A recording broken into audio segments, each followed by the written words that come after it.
Hello दोस्तों, इस नई कहानी में आप सभी का स्वागत है। आज की इस कहानी का नाम है सास लाई बहू की सौतन। यह एक सास बहू स्टोरी है। अगर आपको हिंदी कहानी, मोरल स्टोरी या हिंदी बेड टाइम स्टोरी सुनने का शौक़ है तो इस कहानी को पूरा ज़रूर सुनिए। यह एक मोरल स्टोरी है। तो चलिए हम कहानी की तरफ चलते हैं। लड़की, दुकानदार, माँ जी बहुत बढ़िया क्रीम है, आप एक बार लगाओगी तो आपके चेहरे की सारी झुर्रियाँ कुछ ही दिनों में गायब हो जाएंगी। सुमित्रा, अच्छा फिर तो एक नहीं 2 क्रीम दे दो। वैसे कितने पैसे हुए? लड़की, माँ जी मात्र 315। ये दोनों एंटी एजिंग क्रीम है। सुमित्रा, अच्छा रुको मैं देती हूँ। सुमित्रा मन में, अरे मेरे बटुए में सिर्फ 300 है, अब क्या करूँ? सुमित्रा, मेरा घर बस थोड़ी दूर है, मैं फिर बाद में ले जाऊंगी, अभी मुझे बाकी का सामान दे दो। कभी एक दूसरी लड़की दुकान में आती है। लड़की, एक सेकंड, ये लो 15। सुमित्रा, पर बेटी मैं तो तुम्हें जानती भी नहीं हूँ और तुम मुझे बिना जाने पैसे दे रही हो। लड़की, अब जान लीजिए आंटी जी, वैसे मेरा नाम स्वीटी है, स्टेशन टेंशन मत लीजिए। वो मैं आपको देख रही थी कि आपको क्रीम पसंद आई, इसलिए सिर्फ 15 की तो बात है, आप मुझे बाद में दे दीजिएगा। सुमित्रा, जीती रहो बेटी, वैसे तुम कहाँ रहती हो? तुमसे फिर मुलाकात करनी हो तो कैसे करूं? तुम्हारे पैसे भी तो देने हैं। स्वीटी, रुकिए आंटी जी, मैं आपको अपना फ़ोन नंबर देती हूँ, आप मुझे फ़ोन पर अपना घर का एड्रेस दे दीजिएगा, मैं आ जाऊँगी, इसी बहाने आपसे मिलना भी हो जाएगा। सुमित्रा, हाँ ये ठीक रहेगा, लिख लो तुम मेरा नंबर। सुमित्रा पास में एक मोहल्ले में अपने बेटे और बहू वर्षा के साथ रहती है। सुमित्रा की बहू वर्षा एक गरीब घर से आई है, इसलिए सुमित्रा अपनी बहू वर्षा को पसंद नहीं करती। वो अपने बेटे की दूसरी शादी करना चाहती है, इसीलिए वो एक अमीर घर की लड़की ढूंढ रही है। वर्षा ने तलाक देने से मना कर दिया। वो बहुत ही सीधी सादी है और गरीब परिवार की है। इस कारण उसने अपनी सास को कह दिया कि अगर वो दूसरी शादी करना चाहती हैं तो कर सकती हैं।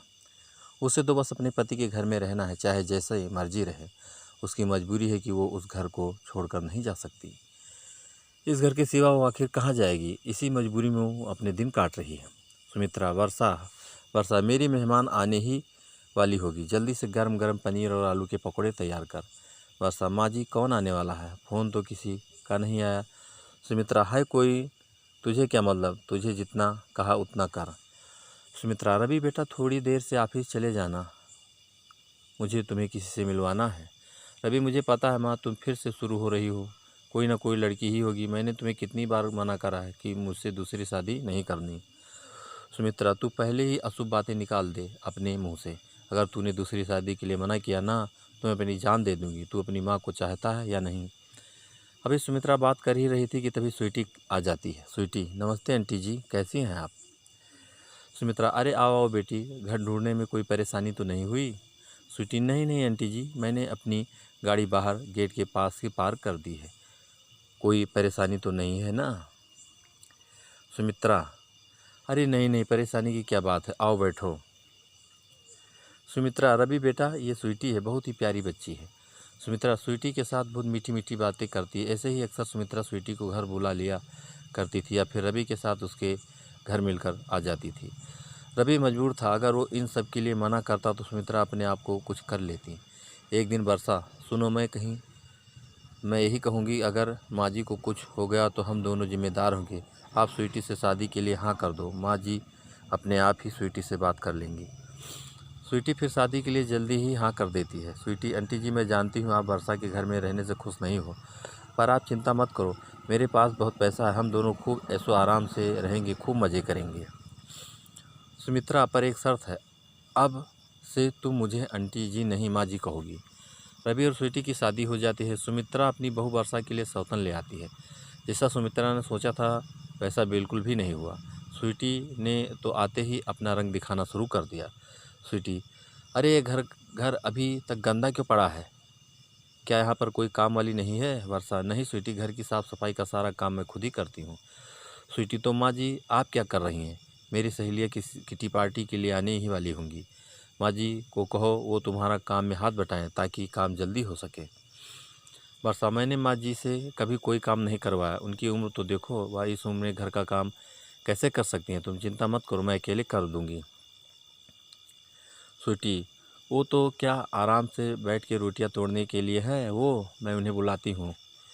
स्वीटी, माँ जी, माँ जी। सुमित्रा, क्या हुआ स्वीटी बहू, तुमने मुझे आवाज़ लगाई? इस वर्षा ने तुम्हें कुछ कहा तो नहीं? स्वीटी, किसकी मजाल जो मुझे कुछ कह जाए। मैं तो आपको बुला रही थी। जल्दी से झाड़ू हाथ में पकड़ो और पूरे घर में लगा दो। पूरा घर शीशे की तरह चमकता हुआ दिखाई देना चाहिए। आप अब ऐसे इस तरह बैठी रहोगी तो घर के काम कैसे होंगे? सुमित्रा, कैसी बात कर रही हो स्वीटी बहू? जब से वर्षा बहू आई मैंने घर के किसी काम को हाथ नहीं लगाया। मैं तो घर के काम करना कब का भूल चुकी हूँ। स्वीटी, तो अब कर लो, अभी तो कर सकती हो। मुझे कुछ नहीं सुनना, चुपचाप घर का काम कीजिए। ऐसे घर में कोई नहीं रह सकता। सुमित्रा सोच में पड़ जाती है। उसने अपने पैरों पर खुद ही कुल्हाड़ी मारी थी। वर्षा जैसी बहू के होते हुए उसने स्वीटी जैसी लड़की को अपनी बहू बनाया, जिसकी वजह से आज जो इस उम्र में घर के काम कर रही थी। स्वीटी की सहेली, क्या बात है स्वीटी, तेरी तो दोनों नौकरानियाँ बिल्कुल बेकार है। इन्हें तो जैसे घर के काम ही नहीं आते। देख, इस बूढ़ी नौकरानी ने मेरी साड़ी के पल्ले पर दाल गिरा दी। स्वीटी, क्या? रुक, मैं अभी इन्हें सीधी करती हूँ। स्वीटी, तुम्हारी हिम्मत कैसे हुई मेरी सहेली की साड़ी को ख़राब करने की? अब तुम भूखी रहोगी, तुम्हें पूरा दिन कुछ खाने को नहीं मिलेगा। तुम्हारी यही सज़ा है। रवि कहीं बाहर गया हुआ था। उसके पीछे ही स्वीटी ने सुमित्रा और वर्षा को बहुत परेशान किया। सुमित्रा भूखी प्यासी घर के काम कर रही थी, तभी वर्षा चुपचाप उसके लिए खाना लेकर आती है। वर्षा, माँ जी ये लीजिए, खाना खा लीजिए, आपको भूख लगी होगी। सुमित्रा, वर्षा बहू ये खाना तुम्हारा है और तुम मुझे दे रही हो, फिर तुम क्या खाओगी? वर्षा, माँ जी मुझे भूख नहीं है, मेरे से ज़्यादा आपको खाने की ज़रूरत है। आपको अपनी बीपी की दवाई भी लेनी है ना, आप ही खाना खा लो। सुमित्रा, मेरी कितनी बड़ी गलती हो गई, मैं अपनी बहू की सौतन ले आई। सुमित्रा, हे भगवान, मेरी गलती को क्षमा कर देना।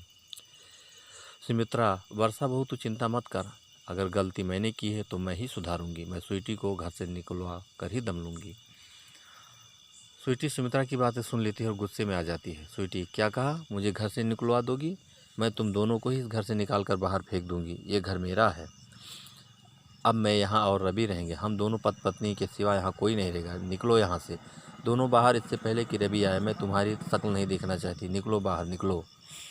तभी रवि आ जाता है, उसके साथ पुलिस भी थी। पुलिस, मिस्टर रवि, आपने सही समय पर हमें इस लड़की के बारे में खबर दे दी, वरना आपका पूरा परिवार जो है ना खतरे में आ सकता था। रवि माँ, इस लड़की का नाम स्वीटी नहीं चांदनी है। आज सुबह मैंने एक अखबार में इसके बारे में पढ़ा। ये एक चोर है। आप दोनों को घर से बाहर निकाल कर ये यहाँ अकेले रहना चाहती थी, ताकि इस घर को अपने नाम करके सब रुपया पैसा बटोर कर यहाँ से रफूचक्कर हो जाए। और आज जो इसकी सहेली आई थी ना, वो भी चोर है। उन्हें पुलिस ने अपनी हिरासत में ले लिया है। ये पूरा एक गैंग है जो रुपए पैसे जायदाद अपने नाम करके रफूचक्कर हो जाते हैं। वरना खुद ही सोचो, कोई अनजान लड़की आपको क्रीम के लिए पैसे क्यों देगी और एकदम से दूसरी शादी के लिए क्यों हाँ करेंगी?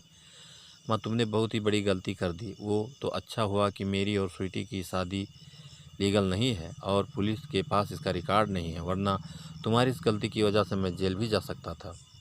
सुमित्रा, मुझे माफ़ कर दे रवि बेटा। सुमित्रा, वर्षा बहू, मैंने पैसों के लालच में आकर अपनी ही बेटी की ज़िंदगी ख़राब करनी चाहिए। सुमित्रा, इंस्पेक्टर साहब, ये स्वीटी बहुत गलत लड़की, इससे मेरा क्या हाल कर दिया। मेरी वर्षा बहू कितनी अच्छी है, लाखों में एक है।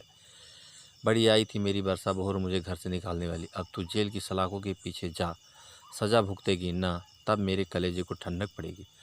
सुमित्रा को अपनी गलती का एहसास हो जाता है और वो अपने बेटे बहू को गले से लगा लेती है। दूसरी तरफ स्वीटी और उसके साथियों को जेल हो जाती है। तो दोस्तों, आज की ये खास और मज़ेदार कहानी आपको कैसी लगी, नीचे हमें कमेंट करके ज़रूर बताना। और दोस्तों, एक लाइक ज़रूर कर देना। और दोस्तों, अगर अभी तक आपने हमारे चैनल को सब्सक्राइब नहीं किया है तो जल्दी से आप हमारे चैनल को सब्सक्राइब कर लीजिए, जिससे इसी तरह अच्छी अच्छी कहानियाँ आप लोग के बीच पहुँचाता रहूँ। तो दोस्तों, एक नई कहानी के साथ फिर मिलेंगे, तब तक के लिए नमस्कार।